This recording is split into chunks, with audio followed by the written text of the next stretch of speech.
You are most welcome to this talk. Now today I want to walk you through something that has generated quite a lot of discussion over the past few years, and that is the topic of ivermectin and iodine.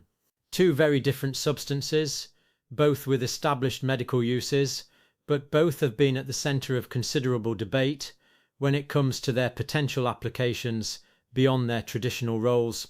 What I want to do in this video is take you through the evidence, look at what the peer-reviewed literature actually shows, examine the methodology of key studies, and help you understand what we can reasonably conclude, and perhaps more importantly, what we cannot yet conclude based on the available data. Now, this is not medical advice. I want to be very clear about that from the outset. What we are doing here is looking at publicly available scientific data and helping to develop what I call health literacy, the ability to read and interpret medical evidence for yourself, to ask better questions, and to have more informed conversations with your healthcare providers. Let me start with ivermectin because this has been probably the more controversial of the two substances in recent years. Now, ivermectin is a medication that was discovered in the late 1970s, and it came from a bacterium found in Japanese soil, Streptomyces ivermectilis. The scientists who discovered it, Satoshi Omura and William Campbell, were awarded the Nobel Prize in Physiology or Medicine in 2015 for this discovery. So we are talking about a Nobel Prize-winning medication here, which is quite remarkable. What is ivermectin traditionally used for? Well, it is an antiparasitic medication. It is incredibly effective against a range of parasitic infections. We are talking about river blindness, also known as onchocerciasis, lymphatic filariasis, strongyloidiasis, scabies, and head lice, among others. In veterinary medicine, it is widely used for heartworm prevention and various parasitic infections in animals. Now, here is the key point about ivermectin. When used for its approved indications at approved doses, it has an excellent safety profile. Billions of doses have been administered worldwide over the past 4 decades. The World Health Organization includes it on its list of essential medicines. This is not a fringe medication. This is mainstream medicine for parasitic disease.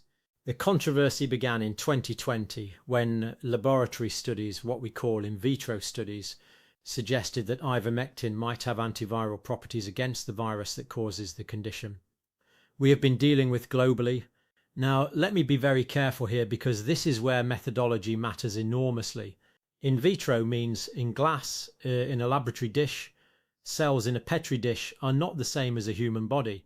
Many substances that show activity against viruses or bacteria in laboratory conditions do not work when you give them to actual human beings. The concentrations required to show effect in the laboratory may be far higher than what you can safely achieve in human blood. This is a crucial distinction that often gets lost in public discussion. The laboratory study that sparked much of the interest was published in Antiviral Research in April 2020. The research has found that ivermectin inhibited viral replication in cell culture. However, and this is very important, the concentration required to achieve this effect was many times higher than what is achievable with standard oral dosing in humans. Some calculations suggested it would require doses that would be potentially toxic to achieve those blood levels. So what happened next? Well, there was an explosion of clinical trials, observational studies, and meta-analyses looking at whether ivermectin might help in clinical practice. And this is where it gets complicated because the quality of these studies varied enormously. Let me walk you through what we know about study quality. When we evaluate clinical evidence, we have what is called a hierarchy of evidence. At the top, we have well-designed randomized controlled trials and systematic reviews of those trials. Below that, we have observational studies, case series, and expert opinion. Many of the early studies on ivermectin were observational, meaning they looked at people who happened to receive the medication and compared them to those who did not, without randomization. The problem with observational studies is confounding. People who receive a particular treatment may differ in important ways from those who do not. Perhaps they were sicker, perhaps they were healthier, perhaps they had access to better overall care. These differences can create the appearance of benefit or harm when none actually exists. Some of the early meta-analyses that suggested large benefits from ivermectin included studies that were later found to have significant problems. one frequently cited study from Egypt was withdrawn due to concerns about data integrity. When that study was removed from meta-analysis, the apparent benefit decreased substantially. Now, we have had several large, well-designed randomized controlled trials published since then. Let me take you through some of the key ones. The Together trial, conducted primarily in Brazil, was a large platform trial that randomized patients with confirmed infection to receive ivermectin or placebo. The results, published in the New England Journal of Medicine in 2022, found no significant difference in the primary outcome, which was hospitalization or extended emergency department observation. The confidence intervals were relatively tight, meaning we can be reasonably certain the result was not due to chance. The Activa 6 trial, conducted across the United States, similarly found no significant benefit for ivermectin in preventing progression to severe disease in outpatients with mild to moderate illness. This was a well-designed, randomized, double-blind, placebo-controlled trial. The principal trial in the United Kingdom also examined ivermectin and found no evidence of benefit in terms of time to recovery in the community setting. Now, what does this tell us? It tells us that in the clinical trials that were designed with proper randomization, blinding, and adequate sample sizes, the large benefits suggested by early observational data and some smaller trials did not materialize. This does not mean ivermectin is harmful for this indication. It means the evidence does not support a clinically meaningful benefit. However, and I want to be balanced here, some researchers argue that these trials may have started treatment too late in the disease course, or that certain subgroups might still benefit. These are legitimate scientific hypotheses, but they require further well-designed research to test. We cannot simply assume they are true. What about safety? At approved doses for parasitic infections, ivermectin is generally well tolerated. Side effects can include nausea, dizziness, and skin rash. However, during the period of intense public interest, there were reports of people taking veterinary formulations of ivermectin, which are not designed for human use and come in much higher concentrations. Poison control centres in several countries reported increases in calls related to ivermectin toxicity. This is a reminder that even relatively safe medications can be harmful when misused.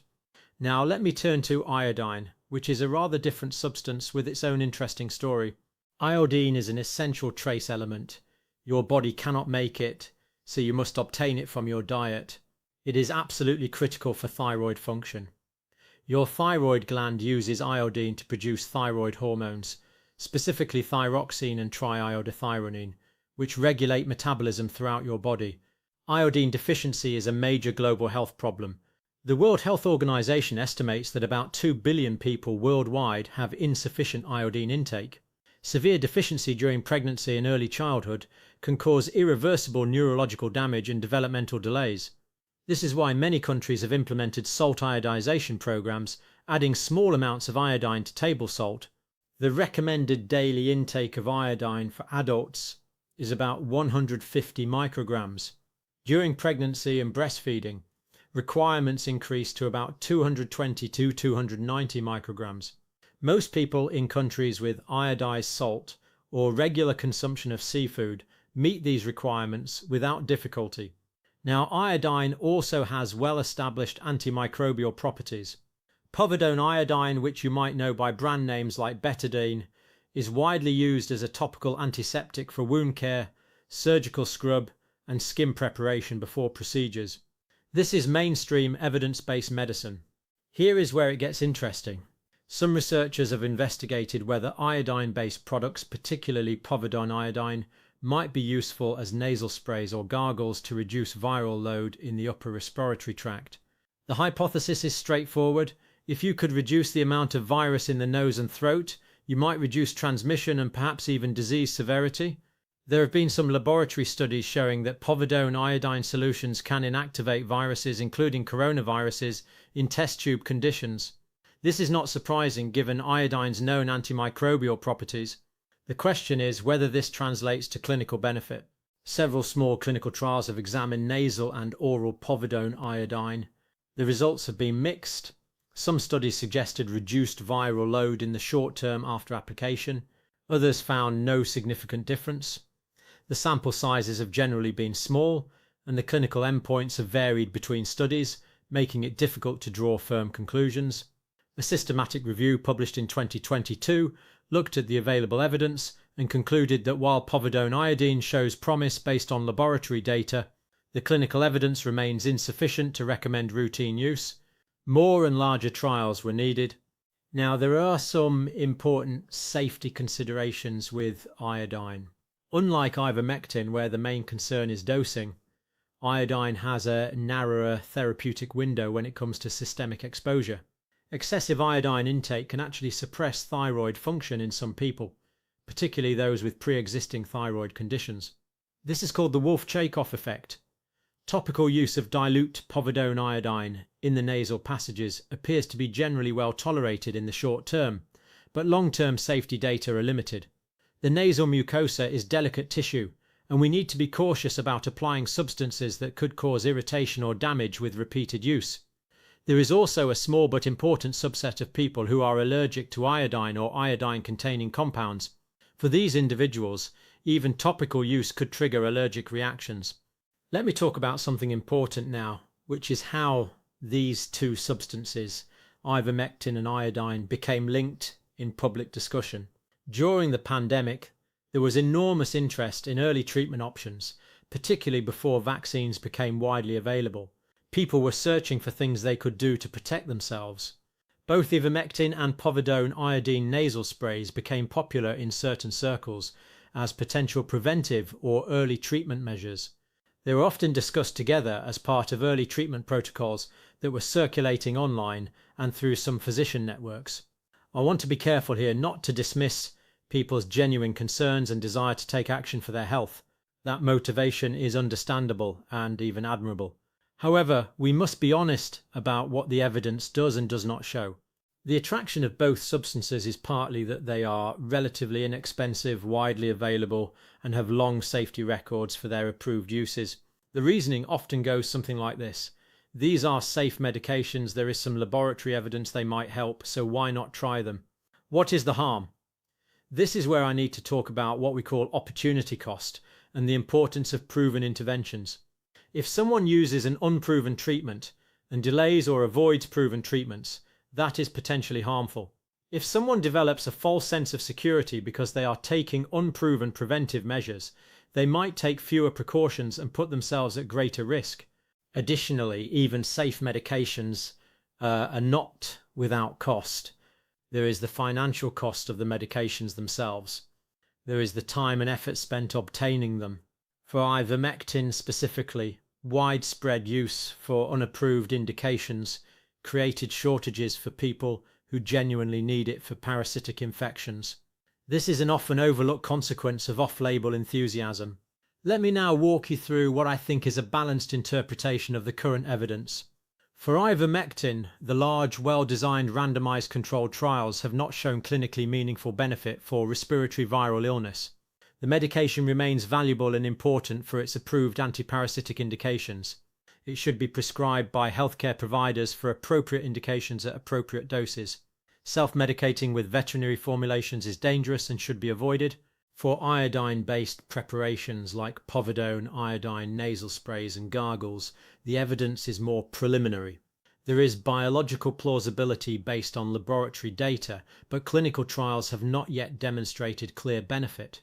Short-term use appears relatively safe for most people, but those with thyroid conditions or iodine allergies should be cautious. More research is needed before these can be recommended as part of standard care. Now, I want to talk about something broader, which is how we as a society evaluate emerging evidence during a health crisis. The pandemic created unprecedented pressure for rapid answers. Researchers were publishing at extraordinary speed. Preprints, which are papers that have not yet undergone peer review, were being picked up and discussed in mainstream media and on social media. This created a situation where preliminary findings were sometimes treated as established fact before they had been properly vetted. Observational studies with significant limitations were being cited as proof of effectiveness. Meta-analyses were being conducted that combined studies of widely varying quality, and the old saying applies here: garbage in, garbage out. I am not saying that all early research was wrong or that we should not have been looking for treatments. Quite the opposite. The scientific effort during the pandemic was remarkable, but we need to maintain appropriate epistemic humility. We need to acknowledge uncertainty and update our views as better evidence becomes available. One of the most challenging aspects of communicating science to the public is conveying uncertainty. People often want clear answers. Is this treatment effective? Yes or no. But science rarely works that way, especially in the early stages of research. The honest answer is often, we do not know yet, or the evidence is insufficient, or it might help some people in some situations, but we cannot say for certain. This uncertainty is uncomfortable. It is much more satisfying to have a definitive answer. But accepting uncertainty is actually a sign of intellectual honesty. It is an acknowledgement that our knowledge is always provisional and subject to revision. Let me share what I think we can reasonably conclude based on current evidence and what remains uncertain. What we know about ivermectin, it is a proven effective antiparasitic medication. It has a good safety profile when used at approved doses for approved indications. Large randomized controlled trials have not demonstrated benefit for respiratory viral illness. Laboratory activity against viruses does not necessarily translate to clinical benefit. What we do not know about ivermectin, whether there might be subgroups or specific timing scenarios where it could provide benefit, whether different dosing regimens might show different results, the long-term effects of widespread off-label use. What we know about iodine, it is an essential nutrient critical for thyroid function. Povidone-iodine is an effective topical antiseptic with broad antimicrobial activity. It can inactivate viruses in laboratory conditions. Short-term topical use in the nasal passages appears relatively safe for most people. What we do not know about iodine, whether nasal or oral povidone-iodine, provides clinically meaningful benefit for respiratory infections. The optimal concentration, frequency and duration of use, long-term safety of repeated nasal application, how it might affect the nasal microbiome. So where does this leave us? I think the most important takeaway is the need for critical thinking when evaluating health claims. When you hear about a potential treatment, ask yourself these questions. What is the quality of the evidence? Is it laboratory data, observational studies, or randomized controlled trials? How large were the studies? Were they properly controlled? Who funded the research? And could there be conflicts of interest? Have the results been replicated by independent researchers? What do systematic reviews of all available evidence conclude? Also ask, what are the potential downsides? Even if something might help, what are the risks of using it? What is the opportunity cost? Could using this treatment cause someone to avoid proven interventions? I want to encourage you to maintain a position of informed skepticism. This does not mean rejecting everything. It means requiring good evidence before accepting claims, whether those claims come from mainstream medical institutions or from alternative sources. Good evidence is good evidence regardless of its source. Poor evidence is poor evidence regardless of its source. Be wary of certainty. When someone tells you they know for sure that something works or does not work, especially in areas where the research is still evolving, that certainty should itself be a warning sign. Science is a process of gradually reducing uncertainty, not of providing absolute proof. Talk to your healthcare providers. If you are considering any treatment, whether conventional or alternative, have a conversation with a qualified clinician who knows your medical history. They can help you weigh the potential benefits and risks in the context of your individual situation. Stay informed but not overwhelmed. It is good to keep up with emerging research, but remember that any single study is just one piece of evidence. It takes time for the scientific community to reach consensus, and that consensus should be based on the totality of high-quality evidence, not on cherry-picked studies that support a particular viewpoint. Now, I realize this video has covered a lot of ground. We have looked at the history and established uses of ivermectin. We have examined the laboratory data that sparked interest in antiviral applications. We have reviewed the major clinical trials and their findings. We have discussed iodine's essential role in human health and its antimicrobial properties. We have considered the evidence for povidone-iodine as a nasal or oral preparation. And we have talked about how to evaluate evidence and maintain appropriate skepticism. My goal here is not to tell you what to think, but to help you think more clearly about these issues. Medicine is complicated. Evidence evolves. What seems promising one year may be disproven the next, and occasionally things that were dismissed turn out to have merit after all. The key is to remain open to evidence while maintaining rigorous standards for what counts as convincing evidence. Whatever happens in the coming years, whether new research changes our understanding of these substances or confirms current conclusions, I hope you feel better equipped to evaluate that evidence for yourself. Health literacy is, I believe, one of the most valuable skills anyone can develop.